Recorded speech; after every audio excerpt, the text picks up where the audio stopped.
नमस्कार दोस्तों। एक नई कहानी आइए सुनते हैं। एक बूढ़े भिखारी की एक नई कहानी। एक अनोखी कहानी। हर दिन एक भिखारी दरवाजे के पास आकर भीख मांगता था और घर का मालिक हमेशा घर के बाहर आते ही उसे देखकर फिर जाया करता। कई बार उसके लिए गालियां भी बकता। वो कहता, तू जिंदा ही क्यों है? पूरी जिंदगी ऐसे ही भीख मांगेगा क्या? धरती का बोझ क्यों बना बैठा है? और कभी कभी उस भिखारी को गुस्से में वह धक्का भी मार दिया करता था। इतना कुछ हो जाने के बावजूद भिखारी के मुंह से सिर्फ यही निकलता था कि भगवान भगवान तुम्हारे पाप को माफ करे। एक बार सेठ को धंधे में बड़ा नुकसान होने की खबर मिली। सेठ बहुत परेशान था कि तभी उसके दरवाजे पर वही भिखारी आया। गुस्से में अपना आपा खोते हुए सेठ ने उस भिखारी को पत्थर दे मारा। पत्थर लगने के कारण भिखारी का सर फूट गया और उसके सर से खून बहने लगा। फिर भी दर्द से कराहते हुए भिखारी ने इतना ही कहा, भगवान तुम्हारे पाप को माफ करे। भिखारी वहां से चला गया। सेठ सोच में पड़ गया। भिखारी को पत्थर मारा, फिर भी उसने सिर्फ प्रार्थना की। सेठ का गुस्सा शांत हुआ। सेठ का मन शांत हुआ। भिखारी का रहस्य जानने के लिए सेठ ने भिखारी का पीछा करना शुरू कर दिया। भिखारी जहां जहां जाता सेठ उसके पीछे पीछे जाता। सेठ ने देखा कि कोई उसको खाना देता तो कोई उसको मारता, कोई अपमानित भी करता तो कोई गाली भी देता। लोग भिखारी के साथ चाहे जैसा व्यवहार करते, लेकिन भिखारी सबके लिए एक ही प्रार्थना करता, भगवान तुम्हारे पाप को माफ करे। अब रात होने को आई थी। भिखारी अपने घर जाने के लिए लौटा। वो अपने घर पहुंच गया, लेकिन सेठ अब भी उसका पीछा कर ही रहा था कि एक पुरानी टूटी हुई खटिया पर एक बूढ़ी औरत लेटी हुई थी।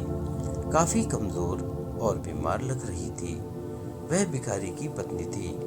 अपने पति को वापस आता देखकर वह खाट से उठ खड़ी हुई। पत्नी ने अपने पति के भीख वाले कटोरे में देखा, उसमें सिर्फ आधी बासी रोटी थी। उसे देखकर वह बोली, आज बस इतना ही मिला। और हाँ, आपके सिर से खून निकल रहा है, यह चोट कैसे लगी?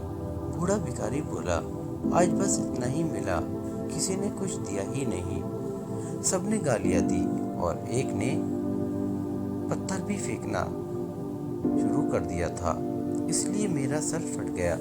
एक गहरी ठंडी सांस लेकर बूढ़ा भिखारी फिर से बोला, यह मेरे ही पापों का फल है। तुम्हें याद है कुछ सालों पहले हम कितने अमीर थे?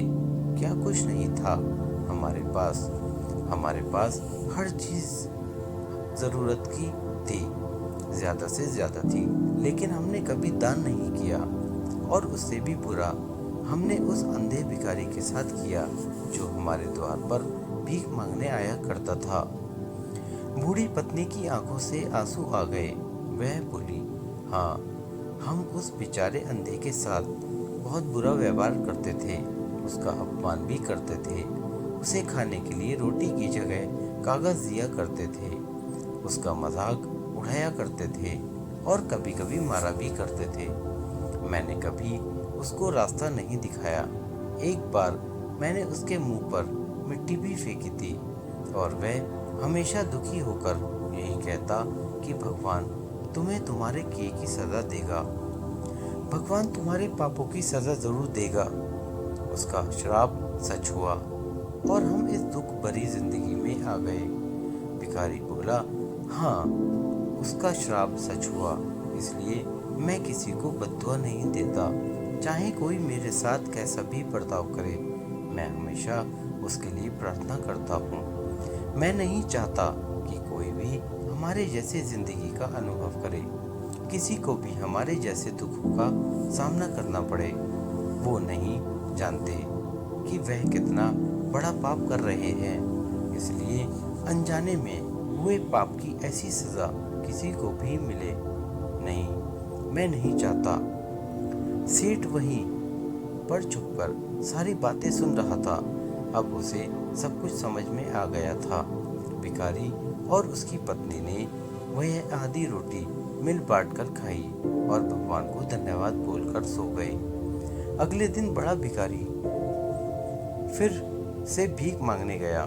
सेठ के घर के पास जाते हुए हैं, सेठ ने पहले से गरम रोटी या उसके लिए निकाल कर रखी थी। उसे देते हुए सेठ विनम्रता से बोला, माफ कर दीजिए बाबा, उसे बहुत बड़ी गलती हो गई।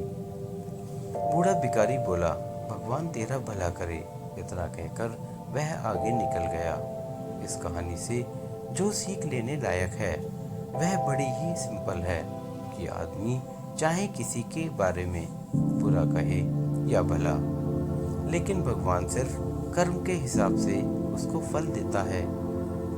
क्या हुआ अगर भगवान नहीं दिखता है, लेकिन यह बात बिल्कुल सच है कि उसके खाते में सबका हिसाब बहुत बहुत पक्का है। इसलिए जब किसी के लिए कुछ भी करो तो अच्छा ही करो। दोस्तों, ये कहानी हमारी आपको कैसी लगी? हमारे चैनल को सब्सक्राइब करें और हमें कमेंट करके ज़रूर बताएं और वीडियो को शेयर और लाइक करना ना भूलें। धन्यवाद। आपका दिन शुभ हो।